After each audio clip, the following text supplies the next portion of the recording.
நம்மளுக்கு எப்பயுமே இந்த ஒரு கேள்விக்குறி இருக்கும், ஏசப்பா என் வாழ்க்கையில் எப்போ தான் சந்தோஷம் கிடைக்கும் அப்படின்னு எல்லாருக்குமே ஒரு சந்தேகம் இருந்திருக்கா இல்லையா?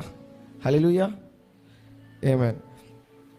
ஸோ அந்த மாதிரி ஒரு சுச்சுவேஷனில் நீங்கள் இப்போ இருக்கலாம், நீங்கள் அதை தாண்டி வந்திருக்கலாம், நீங்கள் ஒரு ஃபேஸில் இருந்திருக்கலாம், நீங்கள் ஒரு ஒரு குறிப்பிட்ட ஒரு 2-3 மாதத்துக்கு அந்த மாதிரி ஒரு நிலைமையில் இருந்திருக்கலாம். ஆனால் நம்மளுக்கு அந்த சுச்சுவேஷனில் இருக்கும்போது நம்ம என்ன மறக்கிறோன்னா, ஏசப்பா அந்த சுச்சுவேஷன்லேயும் அந்த ஒரு சூழ்நிலையிலையும் ஏசப்பா நம்மளோட மட்டும்தான் இருக்கிறார். ஆனால் நம்ம என்ன பண்ணுறோம், அதை மறந்துடுறோம்.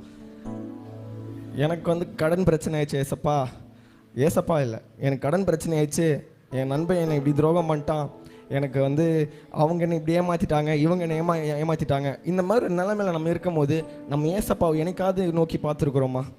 நம்ம என்ன ட்ரை பண்ணியிருக்கோம்? நம்மளோட சொந்த முயற்சியில் நம்ம ட்ரை பண்ணி முடிச்சிடலாம் இந்த பிரச்சனையை, நம்மளே எல்லாத்தையும் பார்த்துக்கலாம்,